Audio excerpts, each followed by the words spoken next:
जय हिंद दोस्तों, बहुत बहुत स्वागत है हमारी इस इंफॉर्मेटिव वीडियो के अंदर। दोस्तों, इनकम टैक्स डिपार्टमेंट जहां पर भी आप अपना पैन कार्ड यूज करते हैं, ऑनलाइन ट्रांजैक्शंस करते हैं, कोई इनकम कमाते हैं, खर्चा करते हैं, इन्वेस्टमेंट करते हैं, तो सारी की सारी सूचना उनको चली जाती है। हम आपको ये वीडियो डराने के लिए नहीं बनाते हैं दोस्तों, आपको रूल का पता होना बहुत जरूरी है। आज हम आपको बताने वाले हैं, अगर आपने अपनी इनकम टैक्स की रिटर्न भर दी है तो इनकम टैक्स डिपार्टमेंट वाले कब तक आपको नोटिस भेज सकते हैं। दोस्तों, अगर आप अपनी करेक्ट और एग्जैक्ट आईटीआर का फॉर्म नहीं भरेंगे तो आपको डिफेक्टिव रिटर्न का नोटिस तो बहुत ही जल्द आ जाने वाला है। मान लीजिए आपको बिजनेस की इनकम आ रही थी और आपने आईटीआर 1 का फॉर्म भर दिया, तो सेक्शन 139(9) के अंदर डिफेक्टिव रिटर्न का नोटिस आपको 10 दिन में, 20 दिन में, 50 दिन में, 1 महीने में, जब भी आपकी आईटीआर प्रोसेस होने वाली होगी तब आपको आ जाएगा। दोस्तों, इस नोटिस का आपको 15 दिन के अंदर अंदर रिप्लाई देना होता है। अगर आप इसका रिप्लाई नहीं दे पाते हैं तो ये माना जाएगा कि आपने अपनी आईटीआर भरी नहीं है, आपकी आईटीआर को डिफेक्टिव, इनवैलिड कर दिया जाएगा और आपके ऊपर वो सारे के सारे प्रोविजन लागू हो जाएंगे जो एक आईटीआर ना भरने वाले के ऊपर लागू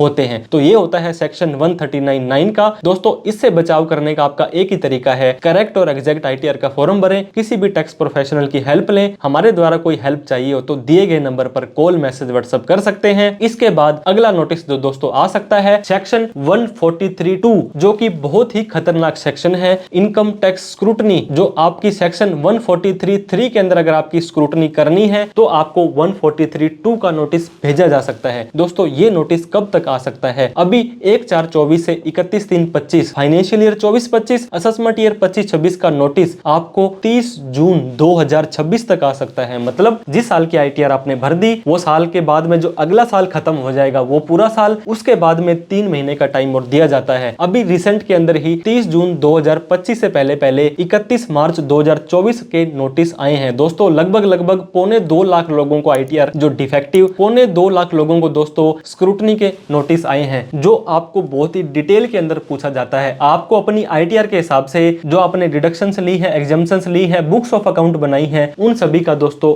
आपको यहाँ पे पूछा जाता है। तो लगभग 9 महीने तक आपका असेसमेंट चलता है, आपको क्वेश्चनरी पूछी जाती है। अगर आपने अनयूजुअल ट्रांजैक्शंस नहीं किए हैं या आपने आईटीआर को प्रॉपर जस्टिफाई तरीके से किया है, कोई फेक या डिडक्शन एग्जम्पशंस नहीं ली है, तो ये नोटिस आपको आने के चांसेस घट जाते हैं। दोस्तों, एक बार ये नोटिस आ जाता है तो इसके साथ में सेक्शन 144 यानी कि बेस्ट जजमेंट असेसमेंट का भी नोटिस आता है। अगर आप कोई भी रिप्लाई नहीं देते हैं तो इनकम टैक्स डिपार्टमेंट के पास जो भी आपकी सूचना है उसके आधार पर आपका असेसमेंट एक्स पार्टी अपनी तरफ से ही कर देते हैं। तो सेक्शन 143(2) का नोटिस भी आपको सेक्शन 143(3) की स्क्रूटनी के लिए आपको अगला साल खत्म होने उसके बाद 3 महीने तक, मतलब 31/3/25 का नोटिस 30 जून 2026 तक आ सकता है। अब एक और नोटिस दोस्तों जो काफी खतरनाक है, सेक्शन 148, जो कि income escaping assessment under section 147 के लिए आपको आता है। दोस्तों, अगर आपने अपनी इनकम टैक्स की रिटर्न नहीं भरी है और कोई रिपोर्टेबल ट्रांजैक्शंस की है, जैसे कि कैश 10 लाख से ज्यादा, एफडी, क्रेडिट कार्ड का बिल, प्रॉपर्टी खरीदी, क्रिप्टो करेंसी, कोई भी ऐसा लेन देन किया और आईटीआर नहीं भरी और आपकी इन ट्रांजैक्शंस की जो अमाउंट थी 50 लाख या उससे कम थी, तो दोस्तों असेसमेंट ईयर खत्म होने के 3 साल तक,